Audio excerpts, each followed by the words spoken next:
Eto na nga mga chong, marami tayong basketball updates. Joshua Munzon may sinabi sa Barangay Ginebra. Ngayon nga na Barangay Ginebra versus Northport Batampier. Game prediction. Makakaisa na nga ba ang Northport o makakatatlong sunod na ang Barangay Ginebra? Ngayong araw nga mga chong ay gaganapin na ang Game 3 semifinals sa pagitan ng Barangay Ginebra at Northport Batampier. Sa dalawang nakalipas nilang laro ay blowout game in favor of Barangay Ginebra. Noong Game 1 ay nakapalag pa ang Northport Batampier sa first half, pero dinurog din sila ng Ginebra sa second half. Pero noong Game 2 ay talagang hindi na sila pinaporma ng Barangay Ginebra. Pero kahit na ganun ay hindi pa rin po pwedeng magkumpiyansa ang kupunan ni Coach Tim Cone dahil anytime ay po pwedeng makahanap ng butas ang Northport Batampier na po pwede nilang i-take advantage. Pero kung titingnan nga natin yung kanilang semifinal series, ay lamang na lamang at nasa poder na ng Barangay Ginebra ang momentum. Nakabuelo na nga yung mga bata ng Barangay Ginebra at dumagdag pa sa kanilang kumpiyansa na nakumpleto ng sa wakas yung kanilang mga core players sa pagbabalik nila Jamie Malonzo at itong pinakabago na si Jeremiah Gray. Kaya naman, ganun na lang kakumpiyansa ang Barangay Ginebra ngayong semifinals. Pero ano nga ba yung mga kinakailangan nilang gawin para ma-secure ang kanilang ikatlong panalo? Unang-una sa kanilang listahan ay huwag papormahin ang Northport gamit ang kanilang depensa. Depensa nga yung pinakasusi ng Barangay Ginebra ngayong semifinal series kontra Northport Batampier. Yan nga yung isa sa mga focus ngayon ng kupunan ni Coach Tim Cone at pigilan yung mga key players ng Northport Batampier. Excellent defense nga yung kanilang ipinapakita, lalong-lalo na dito kay Arvin Tolentino na usually ay nag-average ng 20 plus points per game. Pero ngayong semifinals ay kontrolado nila ang nasabing forward. Madalang na lang makapuntos ng at least 10 points itong si Arvin, at yan talaga yung game plan ng Barangay Ginebra. Dahil once na mapigil nila yung main guy ay magko-collapse na ang Northport Batampier. Pero sa nakalipas na Game 2 ay nagagawa ng makapag-step up ng ilan sa mga local players ng Northport.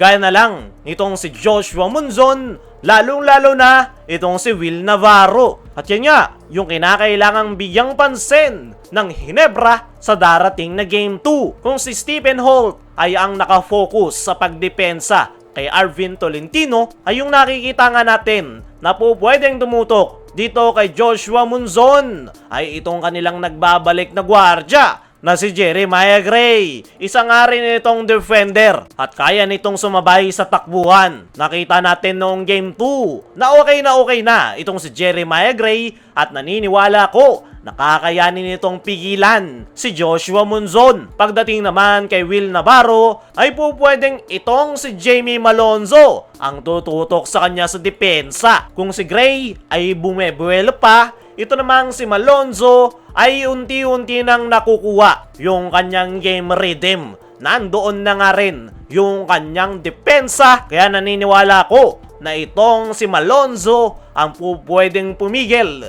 kay Will Navarro. Sunod sa kinakailangan gawin ng Barangay Ginebra ay adjustment sa magiging strategy ng Northport Batampier. Expected nga mga chong, nagigil bumawi itong Northport Batampier. At yan nga, yung kinakailangang i-anticipate ng Barangay Ginebra sa darating na Game 3. At dito na nga papasok kung gaano katalino si Coach Tim sa pag-a-adjust ng kanilang mga plays. Panigurado, marami pang itinatago itong si Coach Tim na hindi niya pa po pwedeng ilabas ngayong semifinals. Pero once na magkagipitan sa darating na Game 3, ay expect nyo na ilalabas yan ni Coach Tim Cone. At para sa ating game prediction mga chong, na gaya ng Game 1 and Game 2, ay magiging dominante pa rin ang Barangay Ginebra Pero tingnan natin kung ano ang mangyayari. Dumako naman tayo dito sa kabilang balita. Joshua Monzon may sinabi sa Barangay Ginebra. Ngayon nga, na 2-0 na ang semifinal series in favor of Barangay Ginebra, ay natanong nga itong si Joshua Monzon kung ano yung kanilang nararamdaman sa kanilang dalawang pagkakatalo.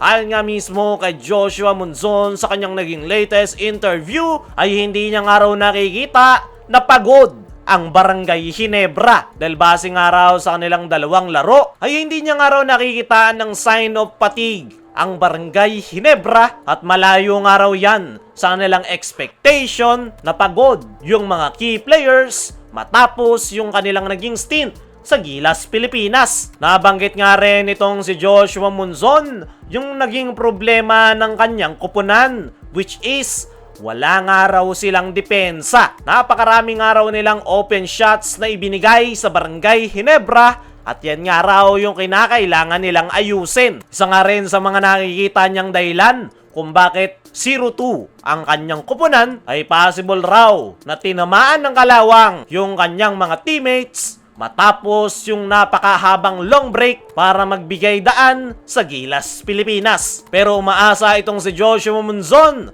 na makakaangat pa rin ang Northport Batampier at magagawa rin nilang matalo ang Barangay Ginebra. Kaya mga chong, ano masasabi nyo sa sinabi nitong si Joshua Monzon?